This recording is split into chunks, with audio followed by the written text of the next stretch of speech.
Je vous propose à présent de partir à la découverte de l'un des plus beaux sites naturels d'Europe. Imaginez au même endroit des eaux turquoises, des falaises ocre, une nature sauvage et des chemins de randonnée qui vous laisseront un souvenir inoubliable à condition de ne pas être sujet au vertige.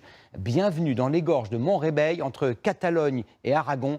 Marine Chen et Perrine Mislange ont eu le cœur bien accroché. Une eau turquoise dans laquelle plongent deux falaises hautes de 500 mètres. Un tel spectacle se mérite. Il faut s'élancer, grimper sur ces passerelles de bois accrochées à même la roche. On a presque l'impression de voler. Nous ne sommes pas dans le Verdon, mais au Mont-Rebei en Espagne, de l'autre côté de la frontière française. Allez, vamos. Le cœur bien accroché, Javier et Marc, nos deux guides, s'élancent. 291 marches comme suspendues dans le vide les séparent du sommet.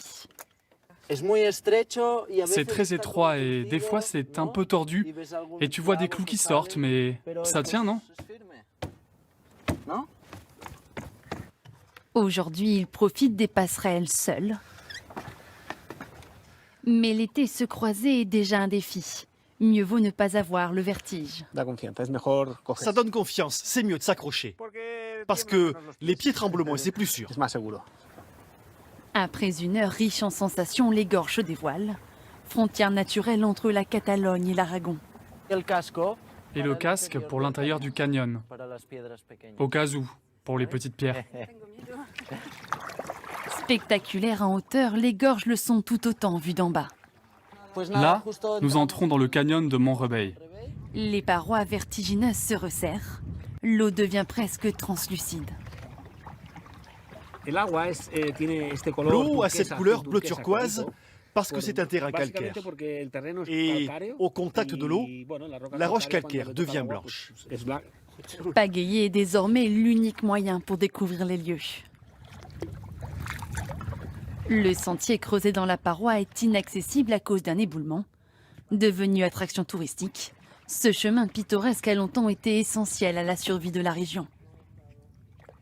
Ce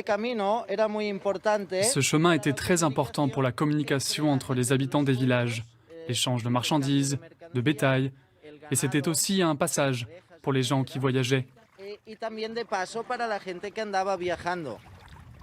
Sur le chemin du retour, nous découvrons la maison familiale de Javier, aujourd'hui immergée. À l'époque, seul un ruisseau serpentait au fond des gorges. Avec la construction du barrage en 1960, le niveau de l'eau est monté, noyant fermes et villages. En amont, Montagnana a eu plus de chance.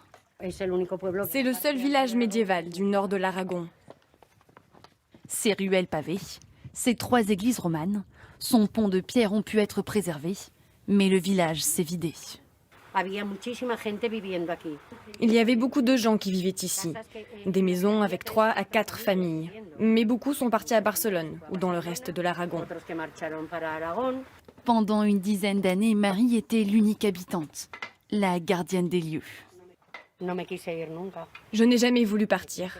Je voulais rester là parce que c'est chez moi. Chacun de nous a son petit endroit dans le monde. Le mien est ici, à Montagnana. Lueur d'espoir. Depuis la crise sanitaire, 8 personnes vivent dans le village. Olmo solaire, deuxième partie.